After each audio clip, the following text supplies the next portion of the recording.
Hello, I'm Dedrick Davis, and I'm an associate professor of soil science in the area of soil physics at Alabama A&M University.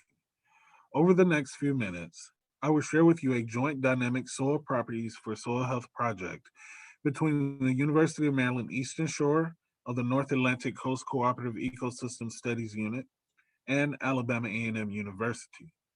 Both the University of Maryland Eastern Shore and Alabama A&M University are 1890 land grant institutions. The University of Maryland Eastern Shore is located in Princess Anne, Maryland on the Delmarva Peninsula, and Alabama A&M University is located in North Alabama in the Tennessee Valley region. Specifically, I will provide you with an overview of the teams at each respective institution, current planning activities, common project tasks, and the intended milestones and timeline for the project. The overall project is led by Dr. Arthur Allen, a soil scientist at UMES, specializing in water quality and nutrient management. Dr. Falsey Hashem, a soil microbiologist focusing in the areas of food safety and water quality, will serve as project co-director and provide expertise in the area of soil microbial processes and measurements. In addition to Dr. Allen and Dr. Hashem, Dr. Amy Collick will also serve as project co-director. Dr. Collick will lead the UMES team in site selection, soil pedon selection and sampling, and data collection and analysis. Recently minted PhD and UMES postdoctoral scholar Sabrina Click, who specializes in molecular biology with a focus on microbiology and water quality, will provide support for soil sampling and processing, data collection, and analysis.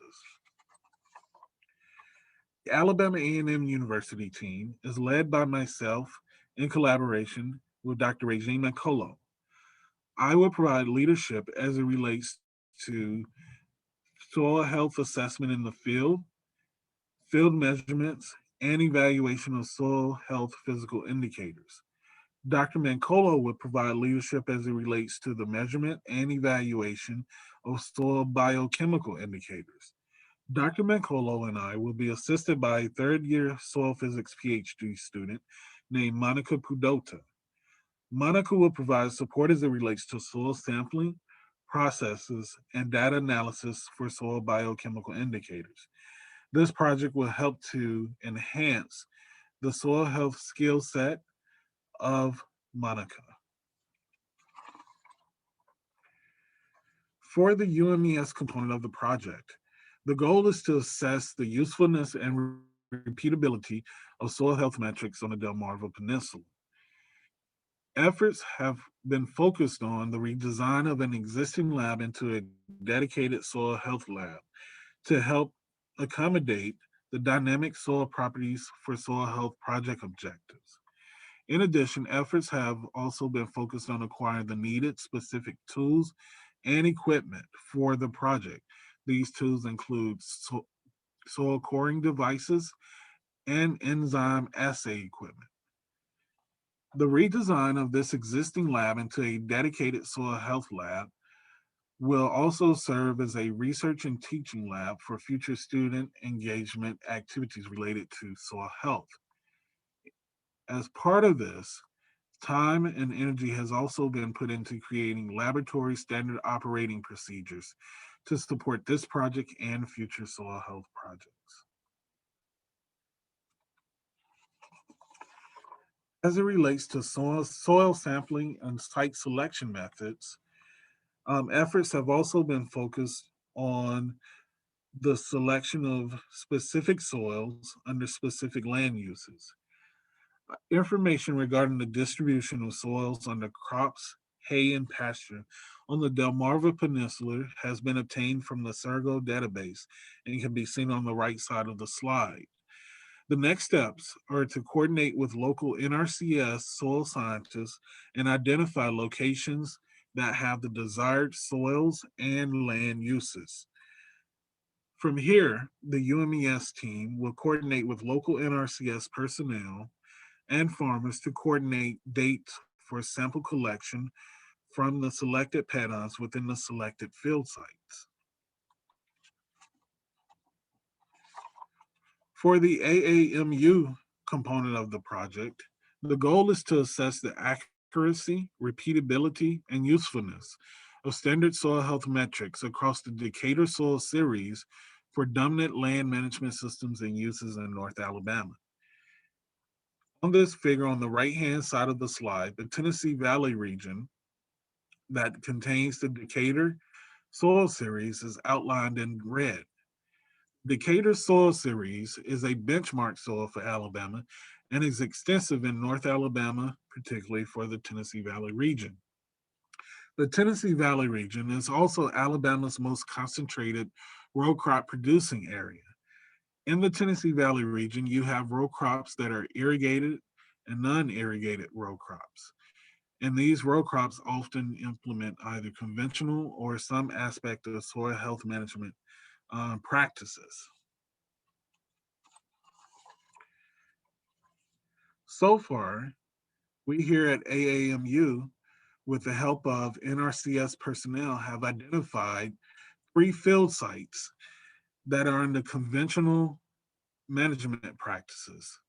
Our next steps are to coordinate sample collection with NRCS and the farmers of these field sites.